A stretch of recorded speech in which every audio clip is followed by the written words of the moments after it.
హరిశ్చంద్ర మహారాజుకు సంతానం లేక పుత్రుడి కోసం వరుణదేవునికి మొక్కుకున్నాడు.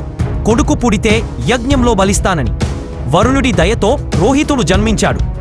యజ్ఞ సమయం రాగానే వరుణుడు రోహితుడిని బలి అడిగాడు. హరిశ్చంద్రుడు వాయిదా వేస్తూ వచ్చాడు. తండ్రి మాట కాదనలేక మరణభయంతో రోహితుడు అడవికి పారిపోయాడు. వరుణుడి ఆగ్రహానికి హరిశ్చంద్రుడు జలోదర వ్యాధికి గురయ్యాడు. రోహితుడు తన బదులు బలి పశువు కోసం వెతుకుతూ అజీగర్తుడనే పేద బ్రాహ్మణుణ్ణి కలిశాడు. అతనికి 3 కుమారులు. 100 ఆవులకు బదులుగా తన మధ్య కుమారుడైన శునశేపుడిని యజ్ఞ పశువుగా అమ్మడానికి అజీగర్తుడు అంగీకరించాడు. శునశేపుడిని యజ్ఞ పశువుగా యూపస్తంభానికి బంధించారు. బలి ఇవ్వడానికి ఎవరు ముందుకు రాకపోతే మరికొన్ని ఆవులకు ఆశపడి కన్నతండ్రే అజీగర్తుడు ఖడ్గం చేతబట్టాడు.